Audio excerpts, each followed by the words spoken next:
Hi guys, welcome sa ating YouTube channel. So sa problem natin ngayon, mayroon tayong tatlong forces na nag-act sa eye-bolt. So we have force 1 equal to 3 kilonewton at 35 degrees. Then force 2, 6 kilonewton at 10 degrees. Then force 3, 5 kilonewton at 30 degrees. So using parallelogram method or tip to tail method. So, ang una natin gagawin guys is magguhit tayo ng horizontal line. So, pwedeng gumamit ng protractor or roller. Kasi hindi pa tayo nagsusukat dito guys. Horizontal line pa lang ang ginuguhit natin. Then, ang next natin gagawin is maglagay tayo ng origin. So, dito natin ilagay. So, ito yung origin guys. Then, bago tayo magsimula, kailangan i-convert muna natin ang 3 kilonewton sa newton. So, this will become 3,000 newton. Then, F2 is equal to 6,000 newton. Then, F3 equal to 5,000 newton. So, bakit na-convert tayo sa newton? Kasi base sa scale, ang scale natin is 1 mm equal to 100 newton. So, newton yung unit na gamit niya guys.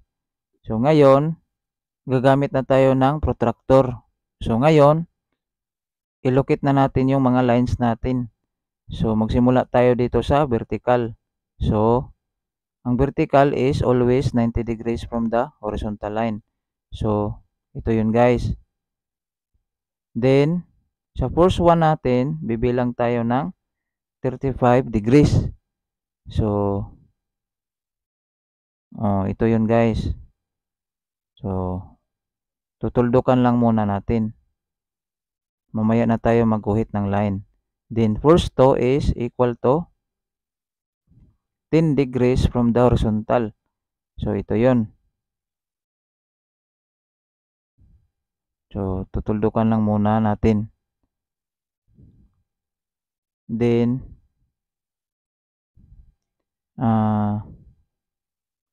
sa force 3 natin guys, sa bandang ibaba, so, mamaya na lang muna natin yan iguhit.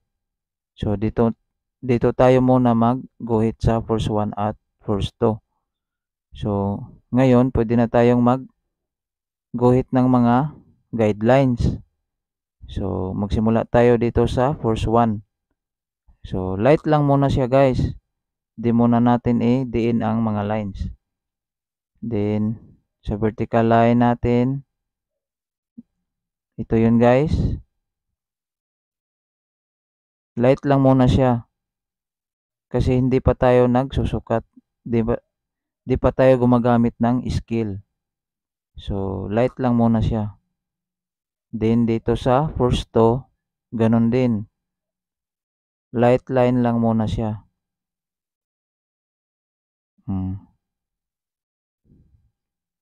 Sundan nyo lang tong process na to guys. Siguradong may matutunan kayo dito guys. So, ngayon, tapos na tayo sa force 1 at force 2. So, dito na tayo sa force 3 natin. So, guguhit na tayo para sa ating force 3. Sundan nyo lang guys hanggang sa matapos tong video. Marami kayong matutunan dito guys.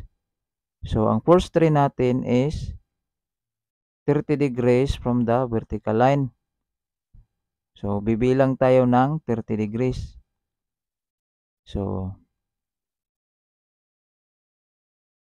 ito yun guys. Kailangan nakalapat talaga ang protractor natin sa tama para hindi tayo magkamali sa paglagay ng mga degrees. So, ito yun guys.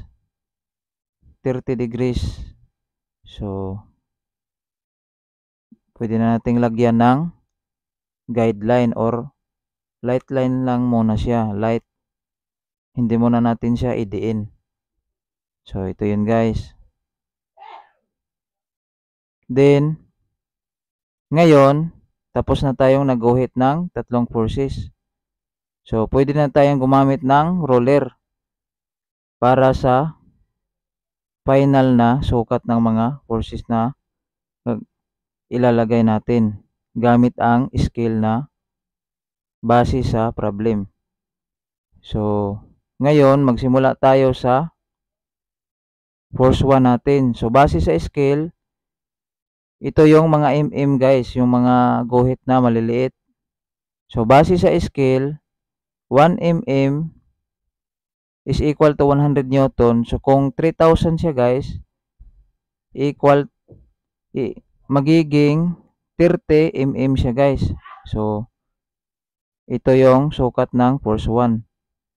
30 mm or 3 centimeters. So, ito yun guys. So, pwede na nating idiin ang pagguhit kasi final na siya. So, ito yun. So, lalagyan natin ng head. So, ito yung force 1 equal to 3 kilonewton or 3,000 Newton.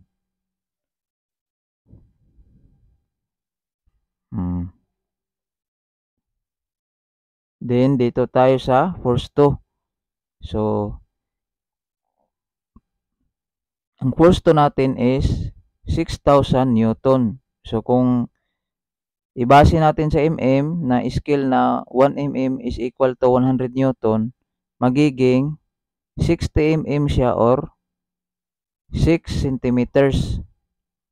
Kasi ang ibang rollers, hindi siya nakalagay sa mm, naka-centimeter siya. So, ang marka niya is 6.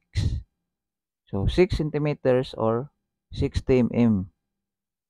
So, ito yun guys. So, idiin na natin ang pagguhit kasi final na siya. So, ito yung force 2 natin.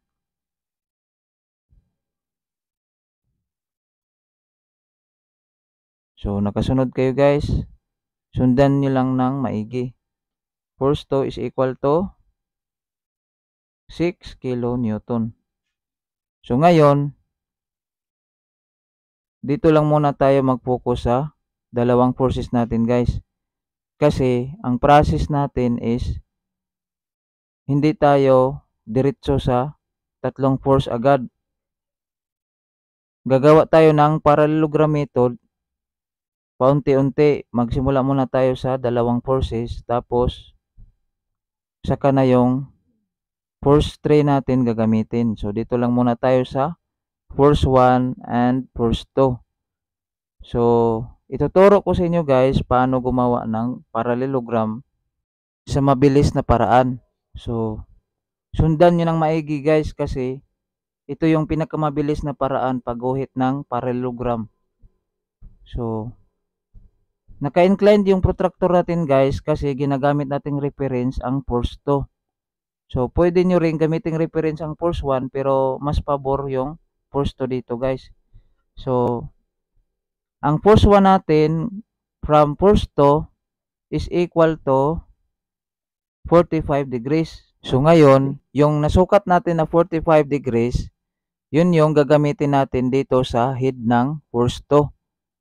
So, dapat nakalagay din dito yung origin natin kasi susukat na naman tayo ng 45 degrees para maging parallel siya sa force 1. So, ito yun guys. Sundan nyo lang guys, sundan. So, ito yung parallel ng force 1.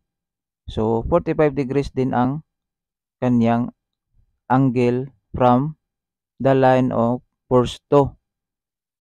So, ito na yun guys. Guguhitan na natin ng light line lang muna kasi hindi pa siya naka-scale. So, ito yun guys. Ito yung parallel ng force 1. So, kung titingnan nyo guys, nagiging parallel na siya sa force 1. Pero wala pa tayong sukat. So, susukat na tayo ng katulad ng force 1. So, 30 mm or 3 centimeters. So, ito yun guys. Ito yun. So, pwede na nating idiin ang pagguhit. So, ito na yun.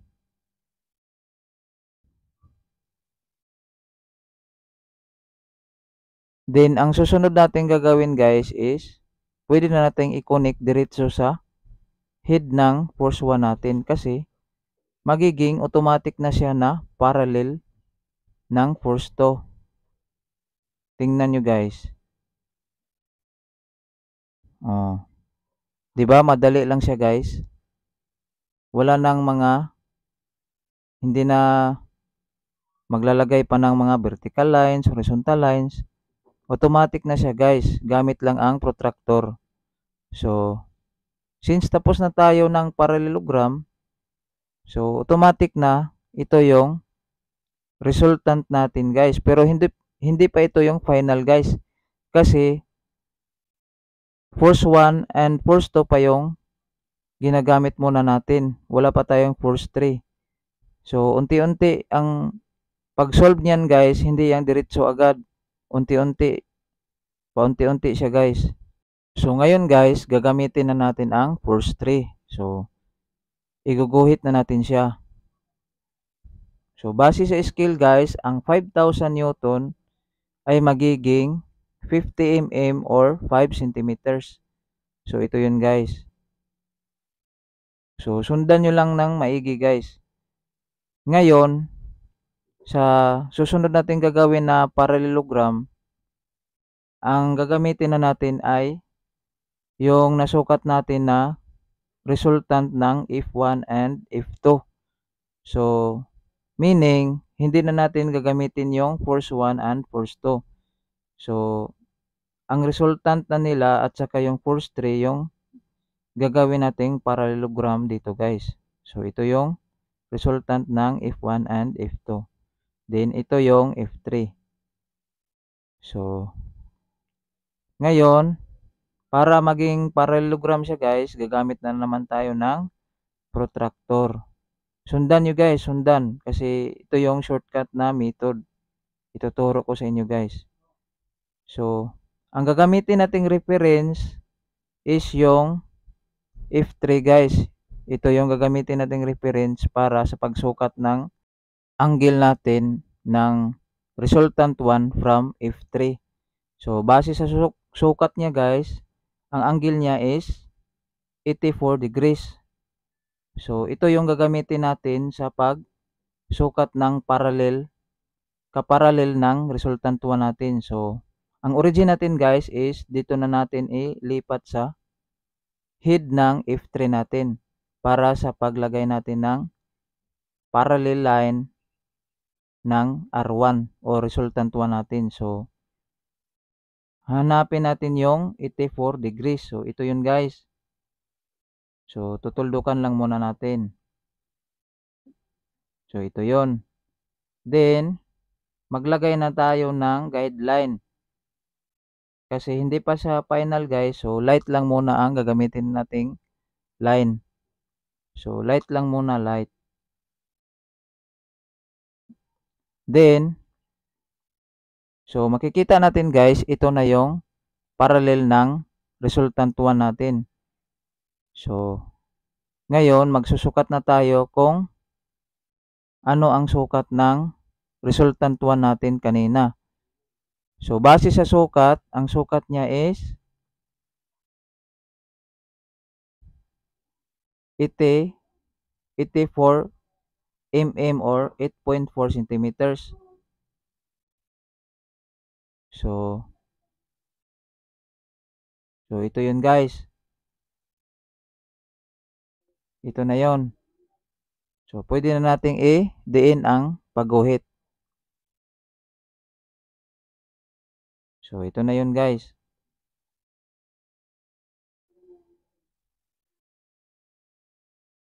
Then, para sa parallel line ng kaparallel ng F3 natin. So, automatic na siya guys. Automatic na yan. Connect na diretso. So, yan. 'Di ba madali lang siya guys? Kung alam niyo ang technique. So, ngayon, nagiging parallelogram na siya. So, ito na yung final na resultant na hinahanap natin. So, pwede na nating idiin ang pagguhit. Ito na yun guys. 'Di ba madali lang siya guys? Wala nang mga lines pa na gagamitin para sa pagsukat ng mga parallel lines. So, ito na yung resultant guys. R. So, susukatin na natin kung ilang mm siya. So, base sa sukat, ilang mm ba siya guys? So, ang sukat niya